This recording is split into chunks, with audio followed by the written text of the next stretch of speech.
It's hard to be poor and not have things when others around you have it. For us, nobody had anything. There were times when we just didn't have any money left and there was nothing on the table and we wanted to get a bread.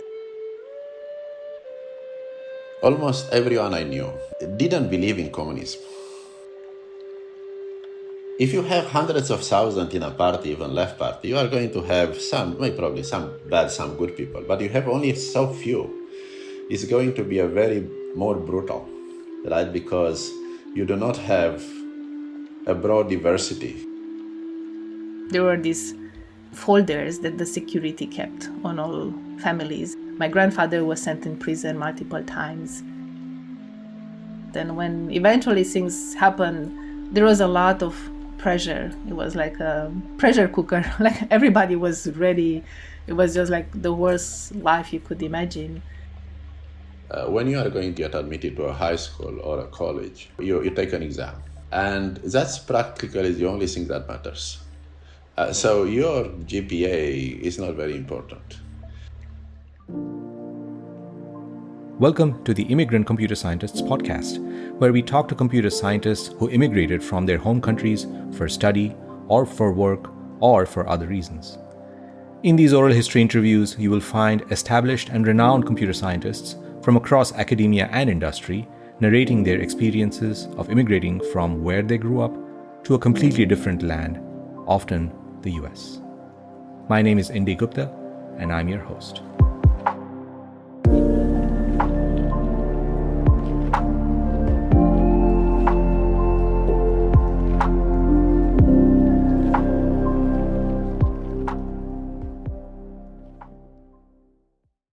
A nation that was behind the Iron Curtain, allied with the Soviet Union for most of the late 1900s. A nation that was a socialist republic from 1947 to 1989. A nation that was ruled by a brutal dictator for nearly 25 years. A nation that was known back then, and even now, for its Olympians, both in sports and in math and science. This nation in East Europe is called Romania. With an area of about 92,000 square miles, Romania is the 81st largest country in the world. This size is slightly smaller than the state of Michigan, the 11th largest state among the 50 United States. The population of Romania is about 19 million. That's around the size of the state of New York, which is the 4th most populous state among the 50 United States. Romania is in East Europe and borders the countries of Bulgaria, Hungary, Moldova, Serbia, Ukraine, and of course the Black Sea. And in early 2022, Romania has been in the news due to the conflict in East Europe. One of our guests on today's episode grew up in Bucharest, the capital of Romania, during the 1970s, 1980s, and 1990s. Our second guest grew up in Transylvania in a city called Cluj-Napoca, also around the same decades, 1970s, 80s, and 1990s. The Romania they both grew up in was the Socialist Republic of Romania, which lasted from the end of the Second World War, around 1947, to 1989. Romania was behind the Iron Curtain, and from 1965 to 1989, it was ruled by Nicolae Ceaușescu, communist politician and brutal dictator. Ceaușescu had been accused of many human rights violations during his rule. All of these come up during the conversation with our guests today. In 1989, around the time that the Soviet Union was disintegrating, there was a revolution in Romania, and Romania started its transition from a communist country towards a democracy. Our first guest in today's episode is Ion Stoica, professor at the University of California, Berkeley since 2000. Ion Stoica is known for developing some of the most well-known industry-wide standard data processing systems. He's developed Apache Spark, Apache Mesos, Tachyon, the Core peer-to-peer system, and many others. And he's converted these into successful entrepreneurial companies and ventures in the US. You might know companies such as Databricks, Anyscale, and Conviva. They were all founded by Ion Stoica. Ion Stoica is an ACM Fellow and winner of the SIGOPS Mark Weiser Lifetime Achievement Award in Computer Systems. Almost everyone I knew didn't believe in communism. That was Ion Stoica, professor at UC Berkeley. He grew up in Romania in the 1970s and 80s. did his master's from the Polytechnic University of Bucharest in 1989, worked a few years in Romania after that, and then came to the US in 1994 for his PhD. And then he stayed on in the US for his career.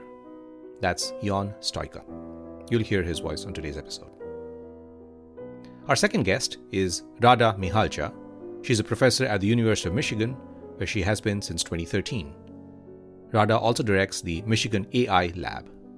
Rada Mihalcea is a stalwart in the areas of natural language processing and artificial intelligence. Getting one PhD is hard enough.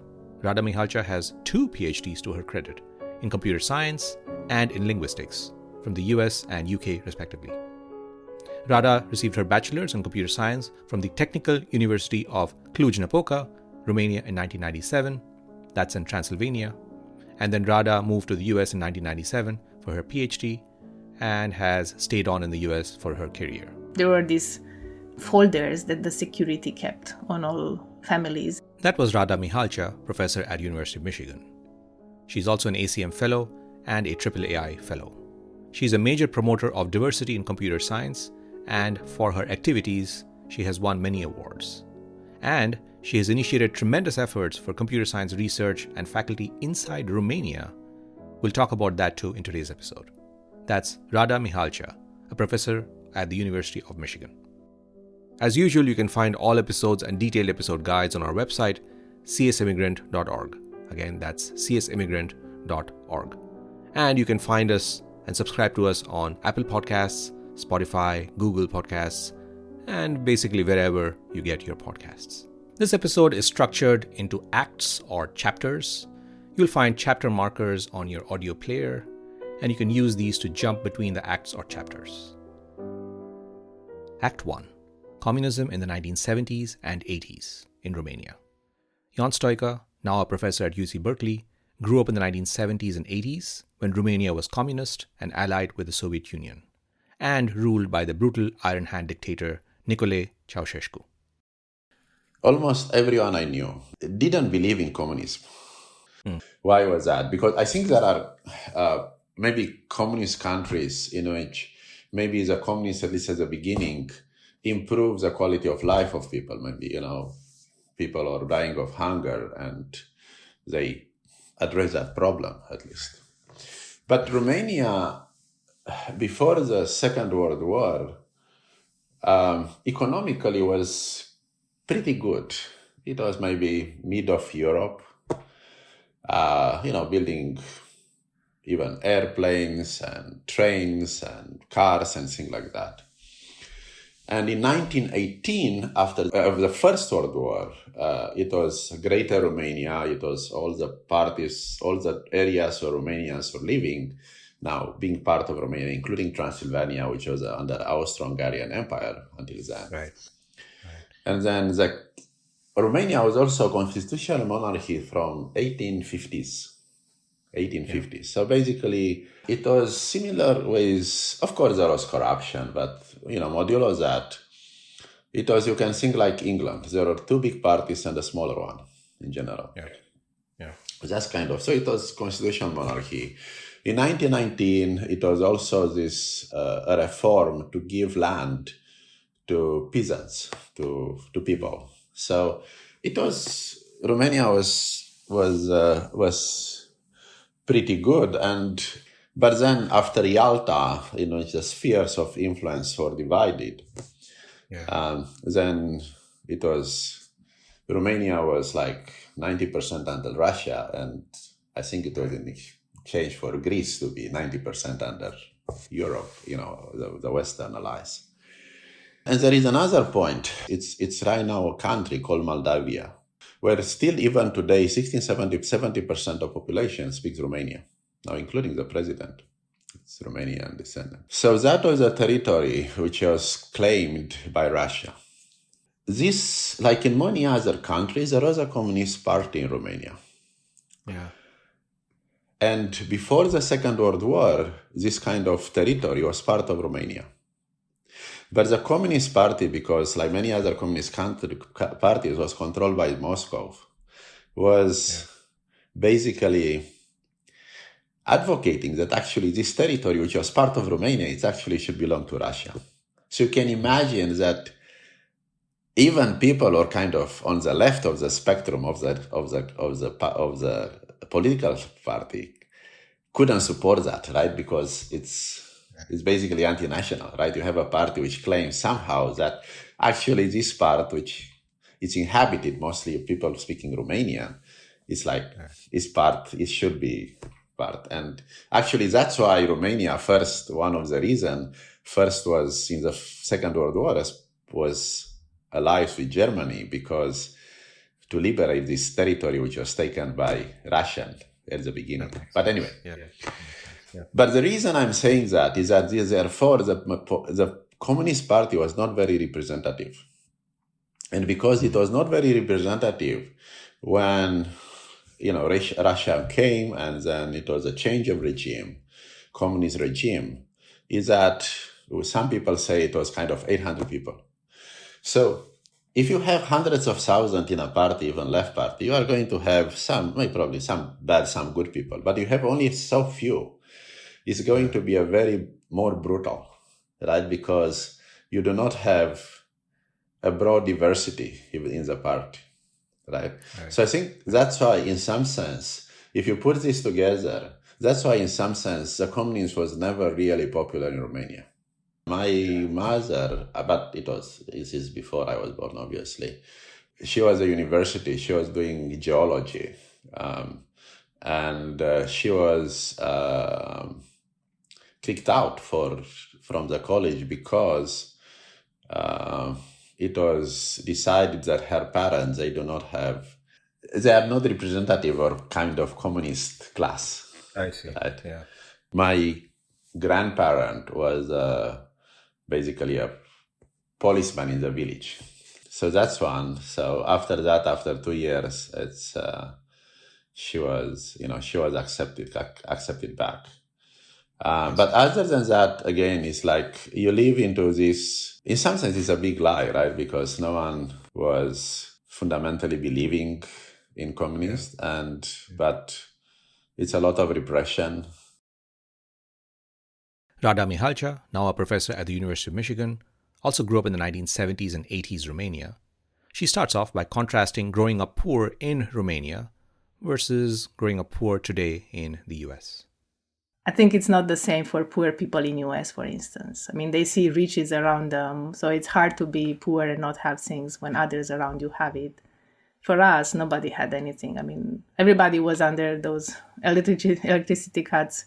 The rations, we were only allowed to have 10 eggs per month, half a bread loaf per day, so which I don't know how were calculated, but we had those rations. Was the food from the rations, was that enough for you, for the family? I think it was enough to the extent there was, but there wasn't often. So again, I mentioned 10 eggs. I remember that we had these pieces, like cards that they would go and punch. If you get your eggs for the month, you would get a little hole which said that you had it, and then you have to come back next month. But they were not always available. There were these super long lines. And I was again thinking recently how that spread without, I mean, there were no phones, no mobiles, but it was through the neighbors, like, oh, there are eggs at that store over there. And everybody would run and form a line to get those eggs. The same was for milk, for bread. So pretty much everything had a long line associated with it. And then, of course, meat and cheese were at a premium. I mean, if you get some, that was like a big deal, celebration in the family. I see. So even meat was premium. Oh, yes, meat particularly. Meat and cheese, I think there was specials. And then other things, I don't know, like I remember when I stayed in line myself for hours because there were oranges. That was, oh my gosh, it was super special.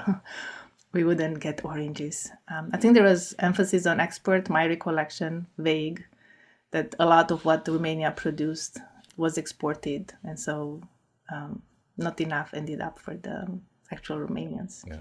In the worst times, how many hours of power did you get during the day? So I actually don't know during the day. What I remember were the things that we didn't get when we actually needed in the evening. So there were about 4 hours per day when there was like the saving.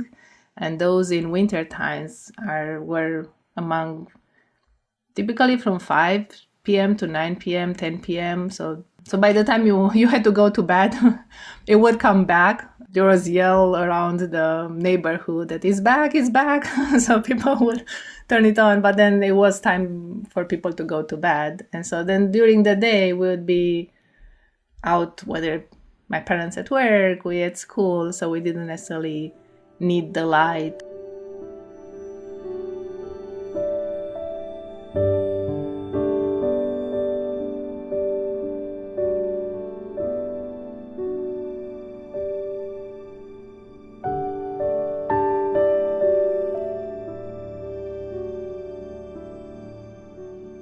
Act 2. Money or lack thereof.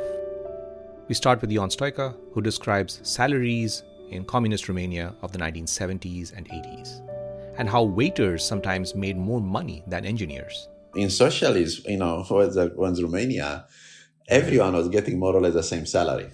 And basically they were guaranteeing more or less the employment. Now, the salary were low and so forth. And actually, some of the category of people who are getting higher salaries, if you're a waiter or someone like that, because you get tips, right? Yeah. Which you cannot get as an engineer. So that's why actually taking tips, or if you are a doctor, some doctors took tips or things like that. And obviously, if you're someone with certain position in the party, clearly you have a much higher salary. And Rada Mihalcea describes how when she was small, her family sometimes had to treasure hunt for money around the house just to buy basic essentials. You would get the salary at the end of the month. We didn't really get ends to meet that way because there was never enough, like how much my parents were earning. I still remember they were getting actual physical money in an envelope, which doesn't really happen these days, right? Mm-hmm. And then it was just how much it will be left until the end of the month when the next round of envelopes with some money in it would come. I also have recollection, they might sound terrible now, and maybe they were, but for us, they were like fun times. There were times when we just didn't have any money left and there was nothing on the table and we wanted to get a bread.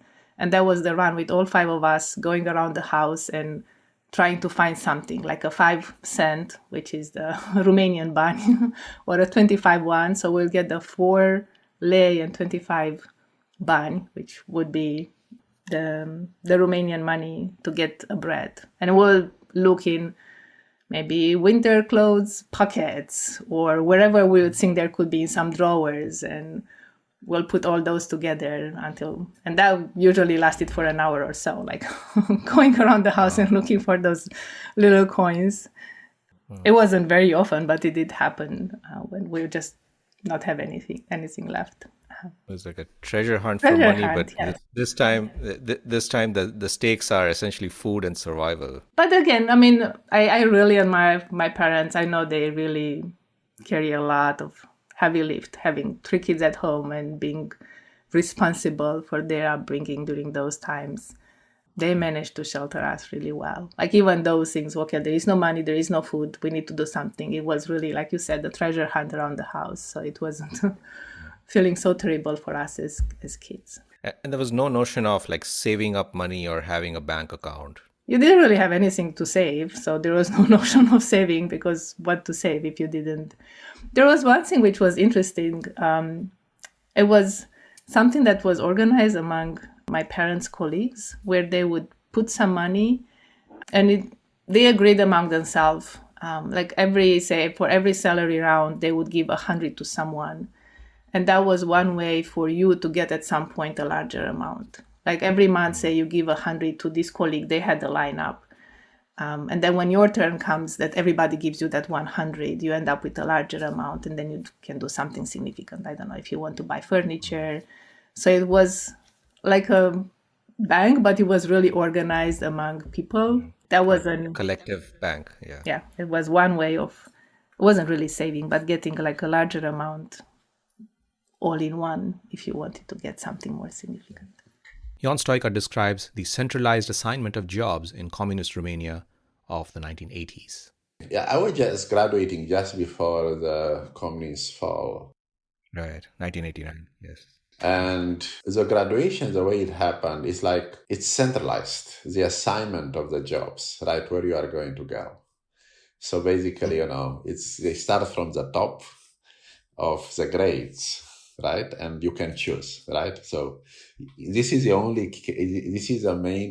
only time in education in Romania where the GPA really mattered, right? I see. When you graduate from college, because it's a centralized assignment, so to speak. Because I was at the top, I could choose this Institute of Research in Informatics. So I went there. So it was pretty good. I think it was, again, well-funded comparatively with other things in Romania.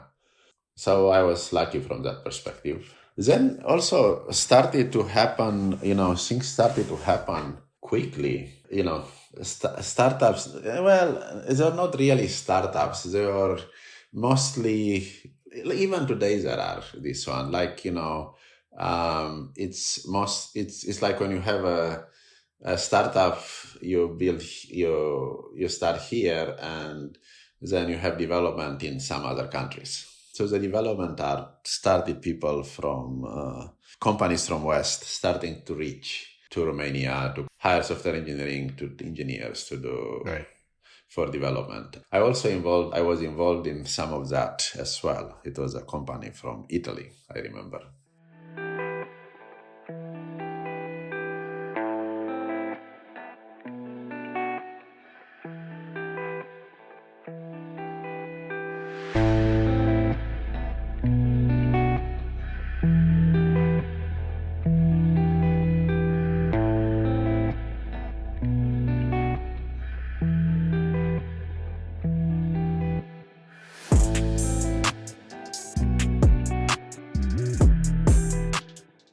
This is the Immigrant Computer Scientists Podcast episode titled From Romania, featuring immigrant computer scientists Ion Stoica and Rada Mihalcea.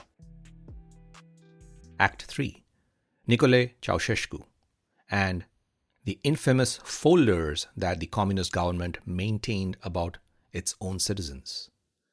Nicolae Ceaușescu was the dictator of Romania from 1965 until the fall of communism in 1989.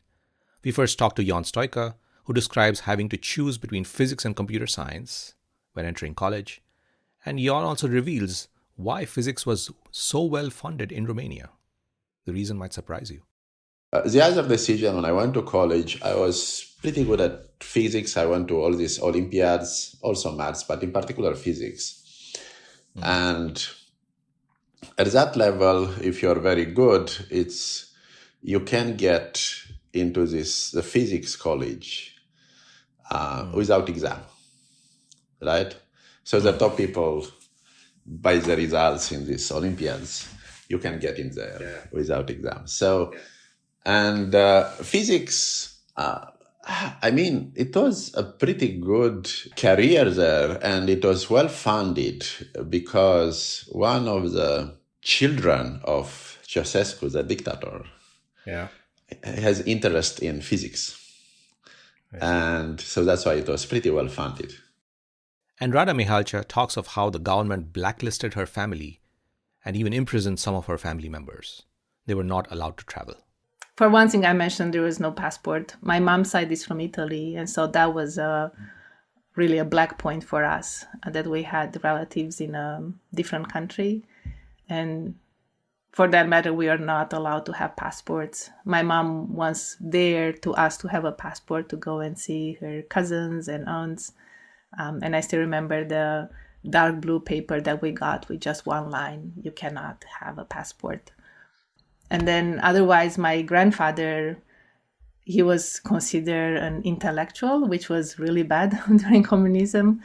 So even prior to the communism, he went and got schooling in Bologna, in Italy, in chemistry. Mm-hmm. He was from a somehow wealthier family. They started the first newspaper in Transylvania. And that, when communism started, was really terrible. And they suffer much more than we did as like my immediate family. I know my grandfather was sent in prison multiple times for being an intellectual in some of the worst prisons, along with others, which were labeled the same. I know some of my aunts were not allowed in school because of my grandfather being this intellectual. So yeah, the family had to suffer quite a bit, I would say much more than we had when, okay, energy was out, there was no food, but there was still like day to day as opposed to being sent in prison. Along with my grandmother, who was from Italy, she could not see her mother or family for that matter because they were not allowed. Neither way. She could not go out to Italy to see them. They were not allowed in the country. And that's just one example. I know other families have been affected a lot as well. That must have had an effect on your mother as she was growing up, as her father is in and out of jail and they're not able to study. The Second World War that affected my grandmother. My mom was still very little then. And then, as I mentioned, there were these other implications that they were receiving different treatment because of the connection to Italy, which, I mean, what you could do, you cannot really remove it somehow. So that was there, and there were these folders that the security kept on all families. And I heard post-revolution that our family had such a folder there, which was all this, the upbringing from a healthy family for my grandfather, my grandmother being from Italy. And so there were implications in terms of what they could do, what they were allowed to study or not. Yes, they did affect my mother and her siblings quite a bit. The Communist Party in Romania tried to recruit the best students from schools into the Communist Party. Here's Ion Stoica describing his own experience. The folders come up here as well. You grew knowing that this is what everyone was telling me, is that you have a folder, right, which you'll take, everything is recorded what you do. And I remember I was in high school, and in high school, the best, the people who are doing well, they have good grades. The party tries to bring them into their fold, right? And there are kind of different position or functions you have in the high school and so forth. So I'm not going to go into details, but I was proposed for one of these function or positions, and I said no because I thought that it's just a waste of time. And I remember that it was a teacher. I was friend with her son. And when I went to play, it was 16 years old or 15 years old. And she told me that, look, you shouldn't have done that because that would go to your folder. But I know people and that will not happen or something like that. So then I thought, okay, that's kind of real.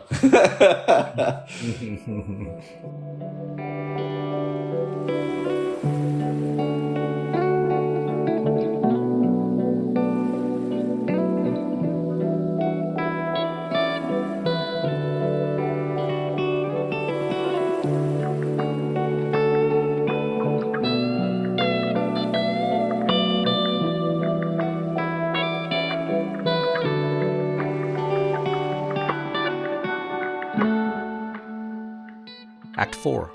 Exams, exams, exams. Advancing in the school system inside Communist Romania was all about writing exams. Here's Ion Stoica, professor at UC Berkeley, who grew up in Romania in the 1970s and 80s.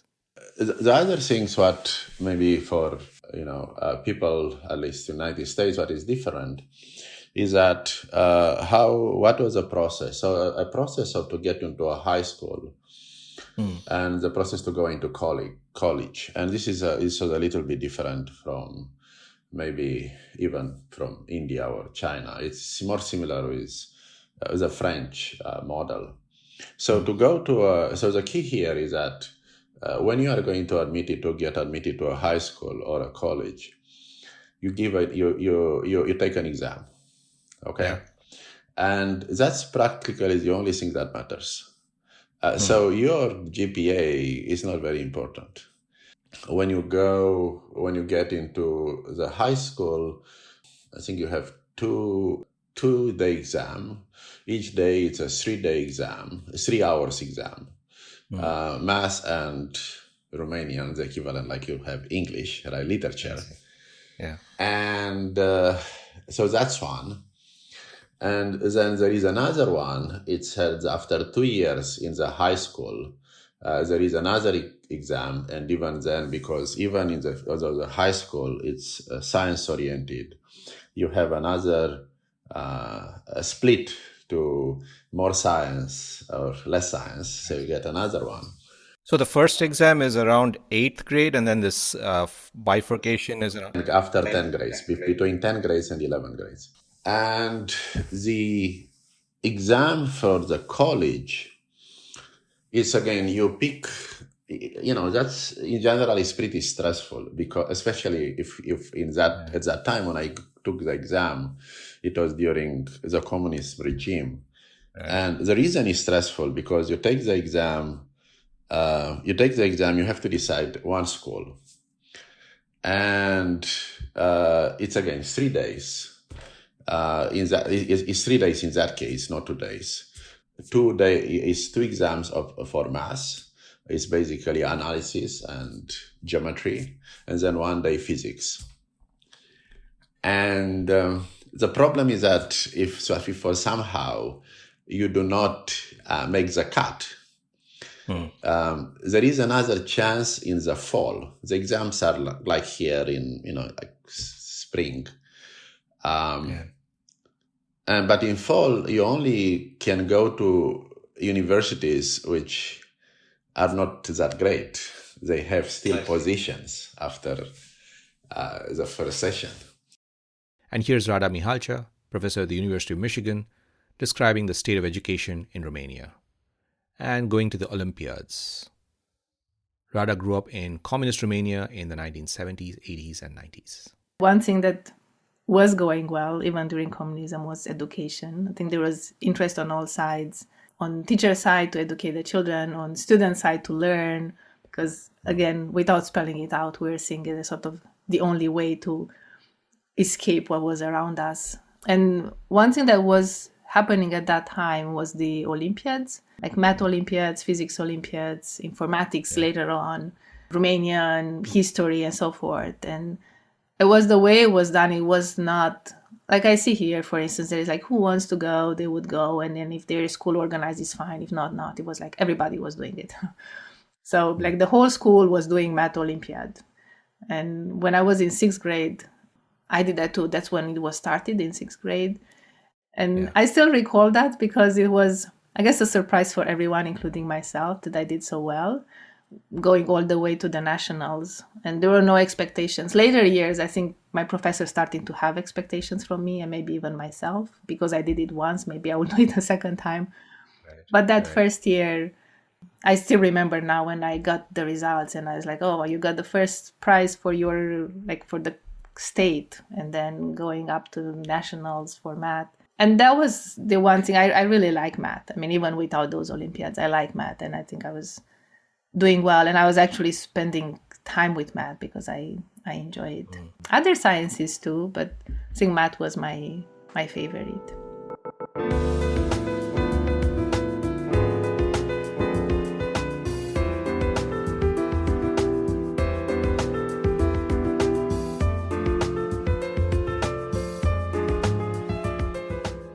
Act 5. Studying in school and in college. Rada Mihalcea describes how she studied during her school years in the 1980s and 1990s Romania, when there was no electricity. We would study at home at candlelight. So there was the candle for the light, and then the oven turned on, which I realized in retrospect was quite dangerous for the warmth because there was no heat. I remember also we had a round table, which is a tiny detail, but we were all doing, so it's 5 of us, my parents and my sister and brother and myself, and we were doing homework. And my way of handwriting is really shaking things around, and I was always annoying my siblings because I was moving them as I was doing my homework. And that was really the way of living. We would come home from school around 5 p.m., which during winter time, it really was dark already. So we would have the candle that would put, and my dad was just put something together with a little with a little light, but there was no electricity. So it's primarily candle. It was just fine. I think we as children didn't necessarily feel we were missing something. I mean, for that matter, everyone around us was the same. Jan Stoica describes that avoiding long military service was a motivation to get into the top colleges in Romania back in the 70s and 80s. And if you don't get there, or if you don't want to get into one of these other colleges, then, the army is just mandatory for everyone. The difference is that if you get into university, into college, it's only 9 months, right? But if you don't, it was basically 1 year and a half. So you actually waste 2 years. So that's it's pretty stressful. The point, though, is that why I'm telling you all of these things is because, the way the rules actually changes your behavior, right? It's like had an impact on the behavior. And the fact that, the GPA didn't count, activities didn't count. You don't write an essay, you don't write any of these things. There is an exam you take after you finish the high school. Baccalaureate is called. It's a French term, and basically to validate the fact that you know the basics, right? This is for everyone, right? The entire country. But that doesn't matter that much. But again, the only thing that matters when you go to college, really, it's about this 3 days exam. It's already like in the last 2 years of high school, people try to focus solely on the things to study for the kind of colleges they decided to go to. I also asked Rada Mihalcea about the entrance exams into universities in Romania in the 80s and 90s. And she also talked about the benefits of cohorts in her Romania university at Cluj-Napoca. That's quite different from the way US universities' curriculum is structured nowadays. Take a listen. So each university had its own entrance exam. Yes. Which also, I think there were some agreements. Actually, I don't even know the insights of that. There were some agreements in terms of, I would imagine the peer institution in Bucharest would hold similar exams in math and physics. They were run by them, but I imagine there were some agreements as to what was tested.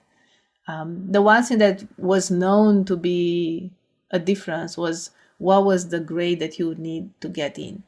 So you would know that roughly with a 7 you get in, or roughly with a 9 you get in, or with a 5, and then depending on how students would go in, those that wouldn't would be moved to other institutions or other majors that would admit with that grade, or you would end up staying sort of at home for a year and do the exam again to pass and go somewhere. Well, one thing that I did like was having the same group of peers throughout my years. So there was this 1 year of students who were doing computer science. And I recall there was 80 of us split into different subgroups for the labs. But the 80 of us who started, we were almost the 80 who finished. I mean, some may have dropped, maybe a few have joined, but it's not like the way we do it here, where you have to accumulate a certain number of credits and you pick and choose classes. So we ended up as a group of students who really knew each other, and we were very united in a way.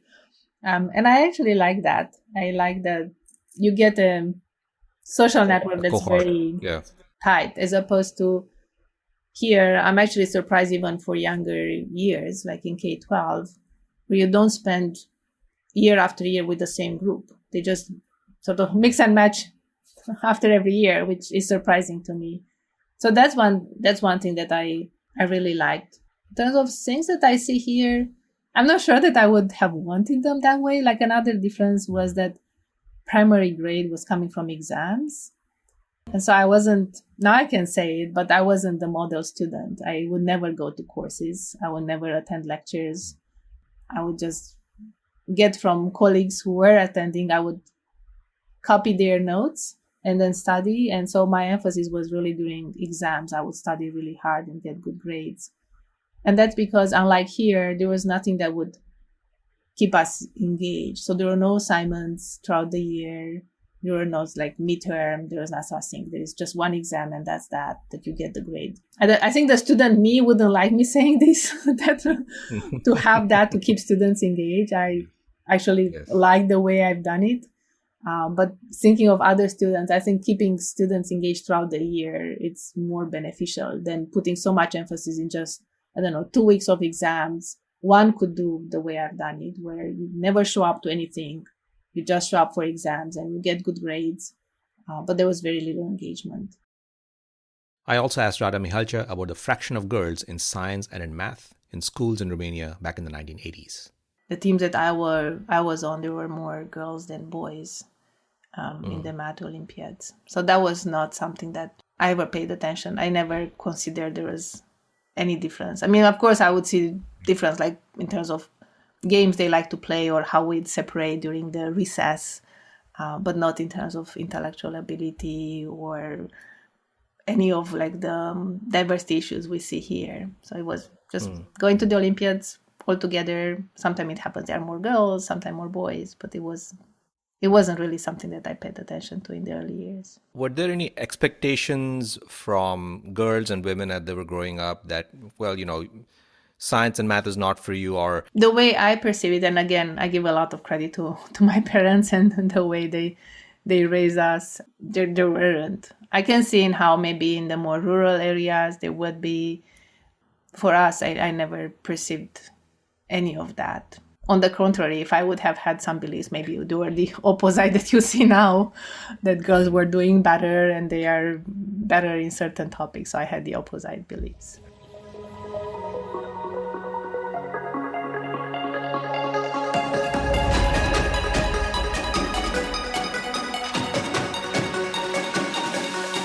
You're listening to From Romania with immigrant computer scientists Ion Stoica and Rada Mihalcea. This is the Immigrant Computer Scientists Podcast.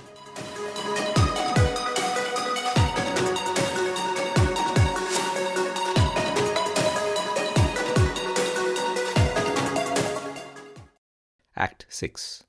Revolution in 1989 in Romania. The violent revolution in 1989 Romania overthrew Ceaușescu and ushered in a transition towards democracy in Romania. Ion Stoica describes the reasons that fueled the 1989 revolution. At the end of the day, probably you can get away with many things as long as people are getting taken care of. But when economy goes and then there are difficulties in long lines to get gas, to get food and so forth, then people are not going to be happy no matter who is going to is leading the country. I asked Rada Mihalcea about her memory of the 1989 Romanian Revolution. She also talked about why the revolution was a long time coming. I know my father and my sister, they went out in the city when they were like the army shooting, and then we were all stuck to the radio and TV sets to hear what's happening. So those changes were, everybody wanted them. But again, in retrospect, thinking about communism, I think that was, I would say it's smart, it's terrible way of controlling a society. So there were like 20 million Romanians and a handful of people at the leadership, and still they managed to control them for a long time.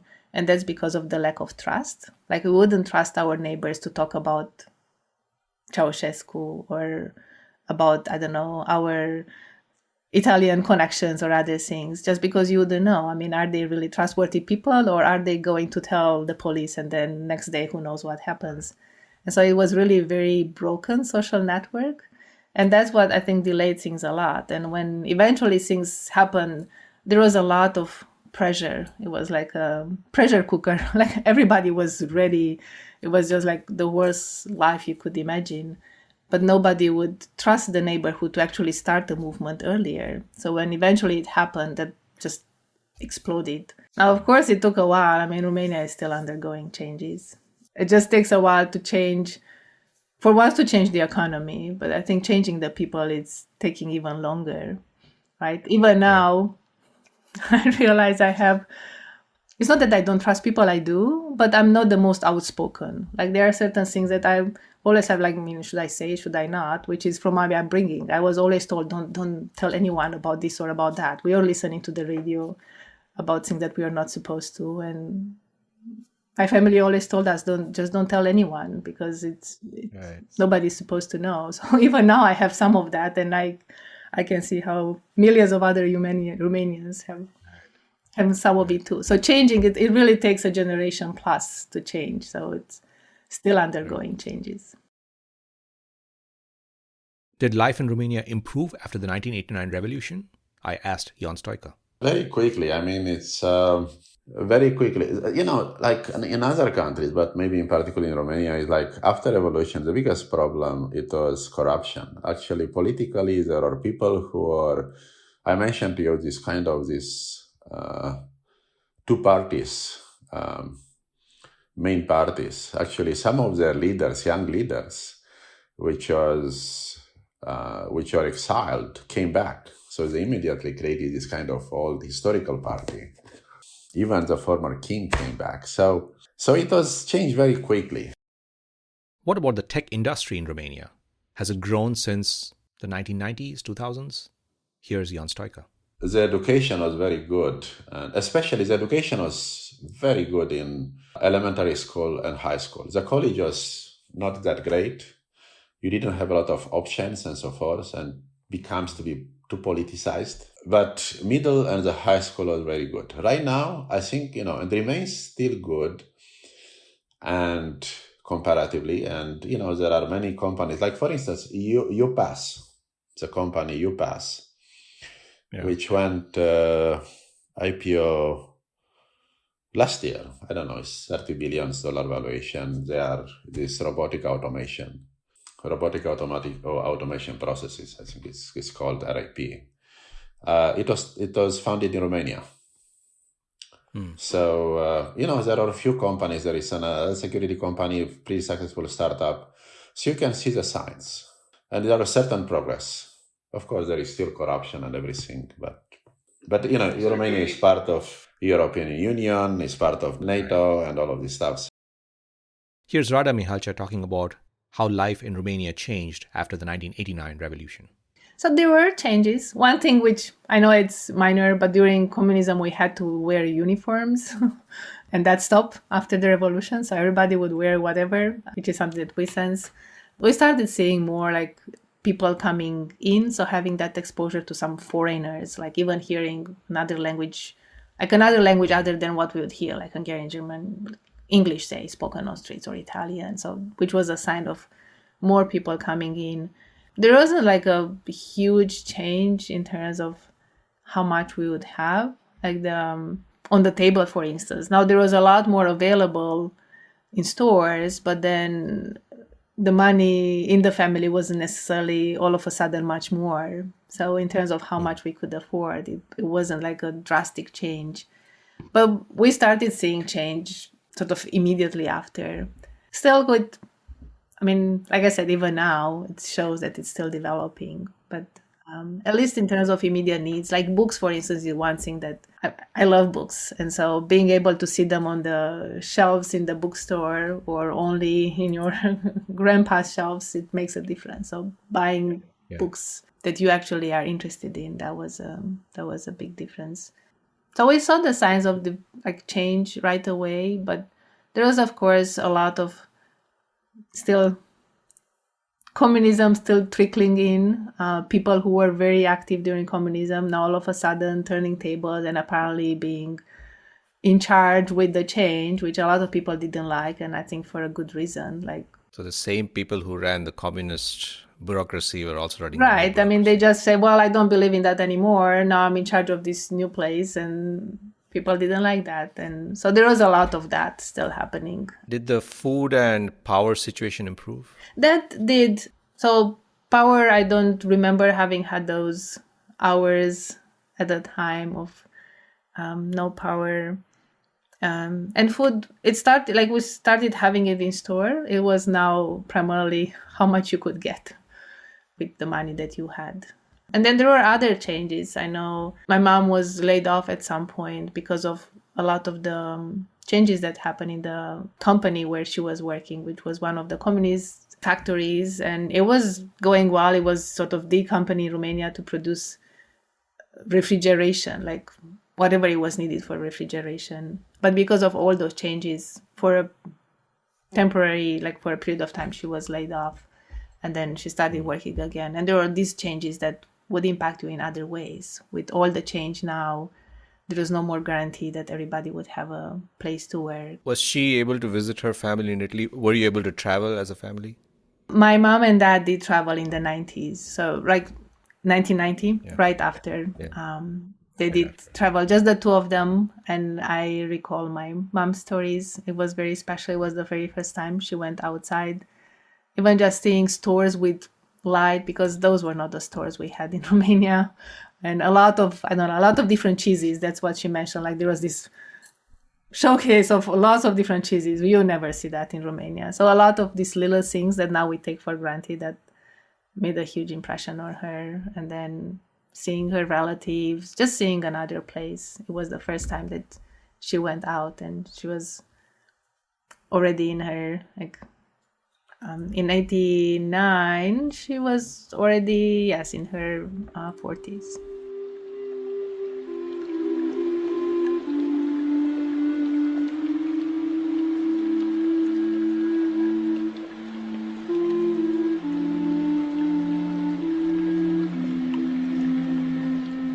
Act 7. First encounters with tech, with computers, programming languages, and computer science. These first encounters happened pretty early for both our guests in Romania. First up is Rada Mihalcea, professor at the University of Michigan. She grew up in the 1970s, 80s, and 90s Romania. When we do exams for going from middle school to high school, so middle school for us is up to 8th grade, like here. And then you do an exam to go to a high school. And so the choice I made was to go for the high school that was best in math and my hometown. And that also happened to be the only high school that also had some computer science. And that's how I started to be exposed to that. And so when I first started, so there was 9th grade, I did a lot of pen and paper. And I actually value a lot pen and paper computer science. I think it removes a lot of frustrations. You learn the concepts, fundamentals. I did a lot of those, like just drawing algorithms, doing, binary conversion. So a lot of it was on paper, really. And if you would get to type your program in a computer, it was a big deal. So that was sort of the highlight of a semester or something. And then we had these computers that will type. I still recall there were tapes that we record our program on a tape, which was after we advanced from the punch cards. And primarily BASIC, that was in 9th grade. Then we did some C in 10th grade, then Pascal 11, and then C again in the 12th grade, so in the senior year. And again, some on computers, but most of it really learning the concepts. And we are still feeling, I remember stories from high school on how, so we were doing also assembly and some of this like really low level. And I remember stories from my high school that there were students before us who were learning the so-called 0-1 language, where you actually have to type everything in zeros and ones. Wow. So I was thinking like, wow, now we made a lot of progress. Good, I don't have to type all those zeros and ones. That's really low level. Yes, the lowest it could be. And here's Ion Stoica, currently professor at UC Berkeley. He grew up in 1970s and 80s Romania. When I was probably in the 8th grade, my father was, bought then a Timex Sinclair. There were this kind of British computers. And I got that one. And I remember it was this kind of keys, which, you don't have really, QWERTY or something like that. You have keys in it. You have mnemonics for like programs to write the program, like for or things like that. And so that was one. And I started to program and play, around. What was your first programming language? Basic, man. Basic. It came with Basic. And then I got a Commodore later. And then when I was in college, I started actually in my first year. I was writing programs on Fortran punch cards. So you go into this room and you punch the cards, and you have your stack of cards, and you go and give to people to run it, and come the next day to see the results. Right. But quickly after that, there was a lab. PCs were brought in. Very soon after, it was basically 82, 83, very quickly after, I think IBM PC was 81. And there are a bunch of very smart, very good faculty there who actually quickly, also had a Romanian clone, so to speak, PC clone. Yeah.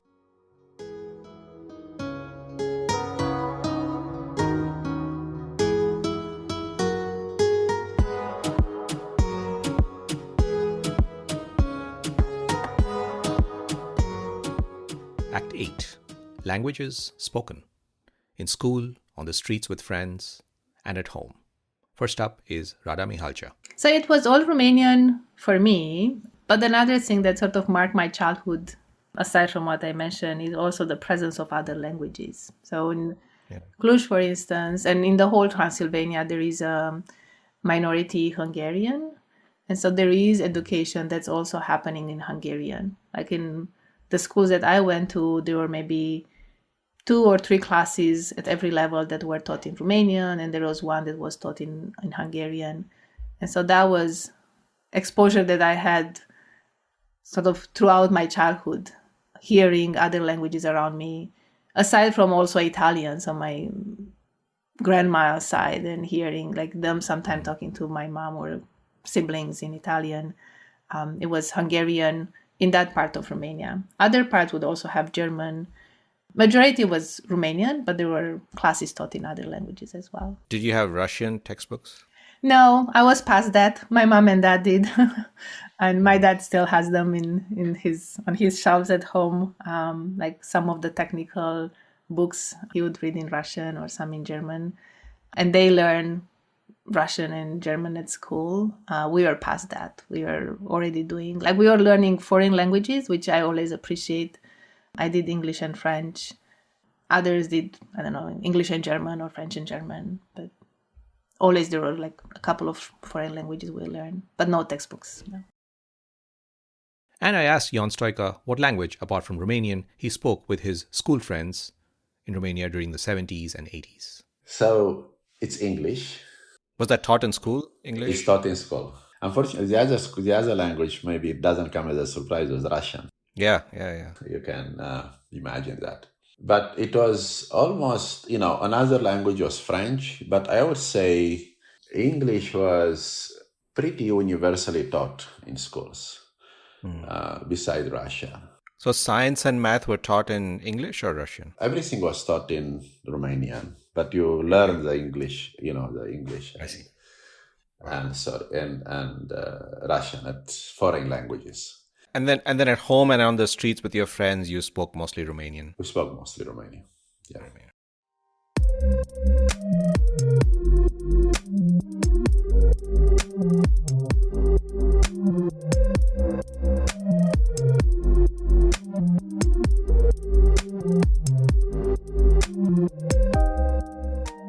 This is the Immigrant Computer Scientists Podcast episode titled From Romania, featuring immigrant computer scientists Ion Stoica and Rada Mihalcea.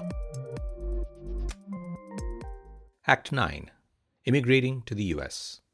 Both our guests came to the US for their PhDs. Ion Stoica came from Romania to the US in 1994 after working a few years there in Romania. During communism, no one went to United States for studies. Right. So it was just opening. Well, unless people who emigrated, right? But it wasn't. It was pretty close. So what made you think of even applying? Because people started to apply, other people. Rada Mihalcea immigrated from Romania to the US in 1997 for her PhD. And really, chance, randomness, played a major role in her decision to even consider coming to the US. Here's Rada. I wasn't considering coming to the United States. So that's one thing. I didn't feel I was ready to work. Well, sometimes choices are made for us. So like I said, I never considered United States. And I also mentioned that I wasn't this model student going to school every day. And so when I was so it was my senior year, my graduating year, the 5th year for me. And that's when email came in. So it was a big deal. Oh, we get email, and every student was getting an email account. And when every student got an email account, I wasn't there because I wasn't going to school. And so I came some days after and said, oh, can you please create also an email account for me? They said, yeah, sure, I will. So they created an email account for me. And the thing is, because I came days after, they linked it by mistake to the master year. So they were the mailing list. And so my account was linked to the master year. And so that's how I got an email that was sent by a professor in the United States talking about scholarships to do a PhD in the United States, which was sent to the master students. But I wasn't a master student. I just got it because of that mistake, because of me not going to school. And that's the first time ever that I saw, well, maybe this could be an option to go and do a PhD somewhere. And I applied. So it was between the time when I got that email by mistake and the time I was here in the United States was just like a couple of months. I just went for it. I applied. I didn't apply anywhere else. I didn't even know that application was a thing. I just had that email that was talking about doing a PhD at SMU in Dallas. And I sent my application in. I didn't have a master, which was unusual, but they said, well, you have good grades, so why not? So that's such a serendipitous sequence of events. You're not going to class, and then the email coming, and then you're going in to request an email, but then getting put in the wrong list. But then you get an email there that points you to the programs in the US. It was. And now it's my daughter primarily who's pointing to that email, because I met my husband here. He's from Romania too, but I met him here. He was also doing a PhD at SMU. So she's saying, well, if there wasn't that email, I wouldn't exist because I wouldn't have met.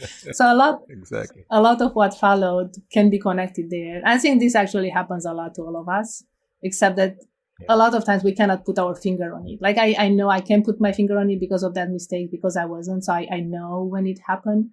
A lot of times we don't know when it happens, but there are a lot of these choices that just fully change our trajectories and we are not even aware.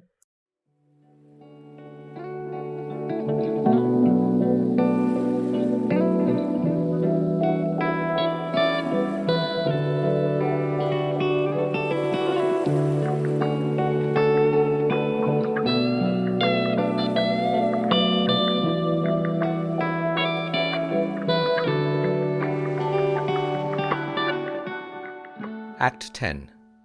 Links to Homeland Romania Today. First we hear Ion Stoica, professor at UC Berkeley. I asked him whether he considered returning to Romania when he finished his PhD in the US in 2000. Going back to Romania, I did not at that time. I was educated in a very kind of open way. So one thing which I started to resent very early on was nationalism. Because the communism was using the nationalism as a very potent tool to unify people, right? And part of the nationalism is not only the fact that, we are under attack, but also we are special. You are special, right? And have all these stories why Romanians are special, because you need to justify it. Mm-hmm. And because in some things was brought by, it was coming from the Communist Party. And because the Communist Party, again, people did not believe, myself in the Communist Party, I developed this kind of reaction against the nationalist discourse, okay? So I always felt that my duty is in some, hopefully I want to think in a broader terms of, how can I help the society at large, not only Romanian society. Of course, I'm going back, and I've gone back almost every year.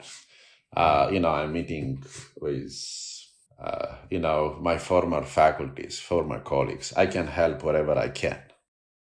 And Rada Mihalcea, professor at the University of Michigan, describes how she continues to contribute to Romanian academia by staying in the US. You see, Rada created in Romania the equivalent of the US PECASE Award, an award given to early career faculty to fund their research. Here's Rada Mihalcea. I keep going back to Romania, and I do want to contribute to science and engineering in Romania, or generally contribute to lifting Romania up and people there. And the considerations that I made were, if I were to go back, which would definitely have the bonus of being closer to family, I don't think I would have the power that I have from here to contribute back. I actually very much admire people who do research in Romania, and I tell them all the time, I think they are actually the one who really make a difference by doing it without having the resources. Like here in US, we do have a lot of resources. So there is a lot that would support us if you want to do something there, you can actually do it. There is much harder. You don't have just these funds to go to conferences, to buy computers. So it's much harder. So those who actually do it, I really admire them. On the other side, if I had the choice, like going there and struggling to do the research, then I couldn't really give back. And one thing that I'm really fond of is this award that I started some years ago, inspired by the one that I got myself, the PECASE Presidential Award. I realized that there is no such thing in Romania, so I started one myself, working with the city of Cluj. And so that's something that we do every year. It's now 8 years, where we give research awards to young researchers in science and engineering from across the field. It's not only computer science. And so that's one way of giving back, of encouraging research.